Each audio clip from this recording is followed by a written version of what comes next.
ማንኛውም ሴት በፍቅር ግንኙነቷ ቢያንስ አንዴ እንኳን ፍቅረኛዬ የሚፈልገኝ ለጊዜያዊ ነገር ብቻ ነው ወይስ ለወደፊት ሚስትነት ያስበኛል ብላ ትጠይቃለች። ምክንያቱም በጊዜያዊ ፍቅርና ለዘለዓለሙ በመፈለግ መካከል እጅግ በጣም ትልቅ ልዩነት አለ። አንድ ወንድ የህይወት አጋሩ ሚስቱ ሊያደርግሽ ሲፈልግ ፍቅሩ እጅግ በጣም ጥልቅ፣ ለስለስ ያለና የታሰበበት ይሆናል። በዚህ ቪዲዮ ፍቅረኛሽ ለወደፊት ሚስትነት ያስብሽና ያጭሽ መሆኑን የምታረጋግጪበትን 10 ነገሮች እንነጋገራለን። እነዚህ 10 ነገሮች ከንግግሩ፣ ከሚያደርጋቸው ነገሮችና አንቺን ከሚንከባከብበት መንገድ ጋር የተገናኙ ናቸው። ወደፊቱ ላይ ሁሌም አላሽ። የመጀመሪያው ይሄ ነው። ለወደፊት ነገሮች ሲያወራ ልብ ብለሽ ተመልክተሽዋል? ልብ ብለሽ አዳምጠሽዋል? በጣም ግልጽ የሆኑ ምልክቶችን የሚሰጡሽ ስለ ወደፊቱ ሲያወራ የሚያወራበት መንገድ ነው። የሆነ ቀን አይልም። እኛ፣ እኔና አንቺ፣ ቤታችን እያለ ነው የሚያወራሽ። ስለምትሄዱበት ቦታ፣ ስለ እቅዶቹ እና ስለ አንዳንድ ቀላል የዕለት ተዕለት ነገሮች ሲያወራ ጭንቅላት ውስጥ አንቺ ያለሽ ወሬው ላይ አካቶሽ ነው የሚያወራው። ለምሳሌ የሚቀጥለው ዓመት ለምንሰራው ቤት እቆጥባለሁ ሊል ይችላል። በይ ለምሰራው ቤት አይደለም፣ ለቤቴ አይደለም፣ ለቤታችን ነው። ይህንን የሚልሽ ከሆነ በእርግጠኝነት ለወደፊቱ ያስብሻል ማለት ነው። መረጋጋት አያስፈራውም። ሁለተኛው ይሄ ነው።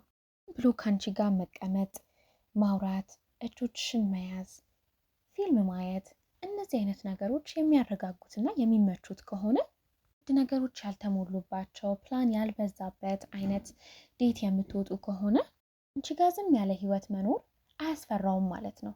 ምክንያቱም ትዳር ሁል ጊዜ ደማቅ አይደለም፣ ዝም ያለ ነገር አለው በመሃሉ። ከአንቺ ጋር ብቻውን መሆን፣ ጊዜ ማሳለፍ የማይከብደው የማያስጨንቀው ከሆነ ይህንን ልብ ብለሽ ማስተዋል አለብን። ሶስተኛው በኩራት ያስተዋውቅሻል ነው። ለጓደኞቹ፣ ለባህሉና እንደ ቤተሰቦቹ ሁኔታ ለቤተሰቦቹም ያስተዋውቅሻል። ለሚስትነት የሚፈልግሽ ወንድ አይደብቅሽም፣ በኩራት ነው የሚያስተዋውቅሽ። አራተኛው ያከብርሻል፣ ባህሪሽን ያከብረዋል። ፍቅር ከመሳሳብ ያለፈ ነው። ሰውን መልኩን ከመውደድ ያለፈ ነው። ክብር አለው፣ ክብር መኖር አለበት። አስተሳሰብሽን፣ ማንነትሽን፣ ሌሎችን የምታቢበትና የምታወሪበትን መንገድ ሊያከብርና ሊያደንቅ ይገባዋል። አንቺ ትንንሽ ነገሮችን ማየት ደግነትሽን፣ ታጋሽነትሽን፣ ለጋስነትሽን ያስተውላል። ለሰዎች ያለሽን መልካምነት ሳይ ይበልጥ እንድወድሽ ያደርገኛል ሊልሽ ይችላል። መልክሽ ከቁመናሽ ከውጫዊ ገጽታሽ ባለፈ ስለ ውስጣዊ ማንነትሽ አድናቆትን የሚቸርሽ ከሆነ ይሄ በጣም ጥሩ ምልክት ነው። አምስተኛው ግንኙነታችሁን ይጠብቃል። የሚወድሽ ወንድ ከአንቺ ጋር ያለው የፍቅር ግንኙነት እንዲበላሽበት አይፈልግም። ያላችሁን መተሳሰር፣ ያላችሁን ፍቅር እንዲያጠፋ የሚያደርግ ነገሮችን አያደርግም። ስትጣሉ መሄድ አይደለም የሚፈልገው፣ ነገሮችን ማስተካከል ነው የሚፈልገው። ከተጣላችሁ በኋላ ነገሮችን ለማስተካከል የሚጥር ከሆነ፣ ሊታረቅሽ የሚሞክር ከሆነ ይሄ ግንኙነታችሁ ለረጅም ጊዜ እንዲዘልቅ መፈለጉን ያሳያል። እስካሁን ካሉት ውስጥ ፍቅረኛሽ የትኞቹን ያደርጋል? ኮመንት ላይ ያሳውቁን። አንተም የትኛውን ታደርግላታለህ? ስድስተኛው ደግሞ ቀጣይነት ያለው ጥረት ነው። የሚወድሽ ወንድ ቀጣይነት ያለው ጥረት ነው የሚያደርገው። ከቃላት በላይ ተግባር ይናገራል ይባላል። ልክ እንደ ወደፊት ሚስቱ የሚያይሽ ሰው ወይ የሚያይሽ ፍቅረኛሽ ሁል ጊዜ ይገኝልሻል፣ ይደውልልሻል፣ ቀኖችን ያስታውሳል። የተገናኛችሁበትን ቀን ብዙ ጊዜ ወንዶች ቢረሱ ያስታውሳል። ልደትሽን ያስታውሳል። አንቺ ሳትጠይቂው ይገኝልሻል፣ ሁል ጊዜ ያለውልሽ ይልሻል። እና ይህንን ነገር ለረጅም ጊዜ በተከታታይነት እያደረገው ከሆነ ቀጣይነት ያለው ጥረት እያደረገ ነው ይባላል። ስለዚህ ይሄ የሚያሳየን ረጅም ርቀት ከአንቺ ጋር ለመጓዝ ጥረት እያደረገ እንዳለና ፍላጎት እንዳለው ነው። ሰባተኛው ጋር ደርሰናል። ሰባተኛው ምንድን ነው? ህይወትን አንድ ላይ ስለመገንባት ያወራሻል። ወደፊት እቅድሽን ይጠይቅሻል። እንዴት መኖር እንዳሰብሽ ይጠይቅሻል። ምክንያቱም ግንኙነታችሁን አንድ ላይ ለማስቀጠል ፕላኖቻችሁ፣ እቅዶቻችሁ አንድ ላይ የሚሄዱ መሆን አለባቸው። ስለዛ ኃላፊነት ስለምትወስዱበት ነገሮች፣ ስለ ወደፊት እቅዳችሁና አንድ ላይ ስለማደግ አንድ ላይ እንድታወሩ ይገፋፋሻል ማለት ነው። ስለዚህ እነዚህ ነገሮች ካሉ ለዛሬ ብቻ አይደለም ፍቅሩ ከአንቺ ጋር ህይወት መገንባት ይፈልጋል ማለት ነው። 8ኛው ደግሞ ደስታሽን ያስቀድማል ማለት ያፈቀረሽ ለሚስትነት የሚፈልግሽ ወንድ ደስተኛ ስትሆኚ ማየት ይፈልጋል። ስታሸንፊ ሰክሰስሽን አብሮ ማክበር ይፈልጋል።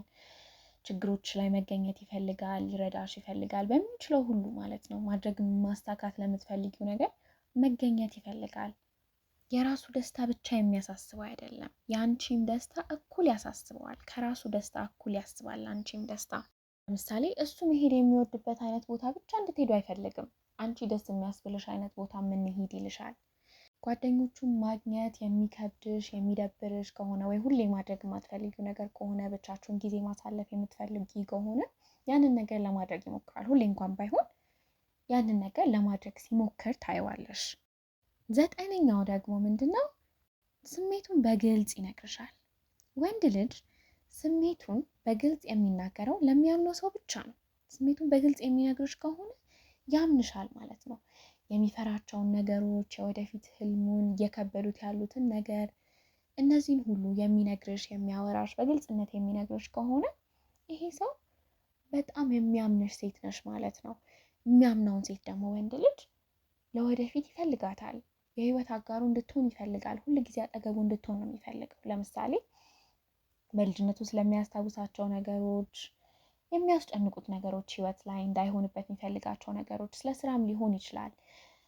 እነዚህን ሁሉ ነገሮች የሚያዋራሽ ከሆነ በጣም እድለኛ ነሽ ማለት ነው። ይወድሻል። ይሄ ሰው መውደዱን በግልጽ እያሳየሽ ነው። 10ኛው ምንድነው? ደግሞ ደጋግሞ አንቺን ይመርጣል። ፍቅር በየቀኑ የሚደረግ ምርጫ ነው። ህይወት ቢዚ ያደርገናል፣ ጊዜ እናጣለን፣ የተለያዩ ችግሮች ይገጥሙናል፣ ቻሌንጆች ያጋጥሙናል። ግን በእነዚህ ሁሉ ውስጥ በቃላት ብቻ ሳይሆን በተግባር አንቺን ይመርጣል።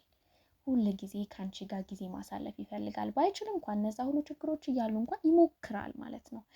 ይሞክራል፣ ከጎንሽ እንዳለ ያሳይሻል። ስለዚህ ይሄ በየጊዜው ደጋግሞ ደጋግሞ ደጋግሞ መርጦሻል ማለት ነው እና ይሄ በጣም ትልቁ ማሳያ ነው። ለወደፊት የህይወት አጋርነት እንደሚፈልግሽ ትልቅ ማሳያ ነው ይሄንን የሚያደርግ ከሆነ። ስለዚህ እኔ ቆንጆ ወንድ ልጅ የሚወድሽ ከሆነ እንደ ወደፊት ሚስቱ የሚመለከተሽ ከሆነ ህይወቱን ከአንቺ ጋር ለማሳለፍ ከመረጠሽ ምን ይሰማሻል? ሰላም ይሰማሻል። መመረጥ፣ መወደድ፣ መፈለግ እንዲሰማሽ ያደርጋል ማለት ነው። ምንም ያክል የፍቅር ግንኙነት ለሁላችንም እንደ አዲስ የሆነ እና ሁላችንም የምንሞክረው ነገር ስለሆነ ችግሮች ሊኖሩ ይችላሉ፣ ጸብ ሊኖር ይችላል። በመሀል ቢወደኝማ ይሄን አያደርግም፣ ለወደፊት ቢያስበኝማ ይሄን አያደርግም የምንላቸው ነገሮች ሊከሰቱ ይችላሉ። ነገር ግን በእነዚህ ሁሉ ውስጥ በቃላትም ሆነ በተግባር በትናንሽ ነገሮች እነዚህ ነገሮች እንዲሰሙሽ እና ያልናቸው ነገሮች እንዲኖሩ የሚያደርግ ከሆነ እንደወደደሽ እና ለወደፊት እንደሚያስብሽ እርግጠኛ መሆን ትችያለሽ። ከነዚህ ውስጥ የትኞቹን ያደርጋል የሚለውን ኮመንት አድርጉልን። ቪዲዮውን ከወደዳችሁት ላይክ አድርጉልን። እንደዚህ አይነት ቪዲዮዎች እንዲደርሳችሁ ደግሞ ሰብስክራይብ አድርጉ። ጥያቄዎችም ካላችሁ ኮመንት ላይ አስቀምጡልን። ቀጣይ ቪዲዮ እስክንገናኝ ድረስ ሰላም ሁኑልን።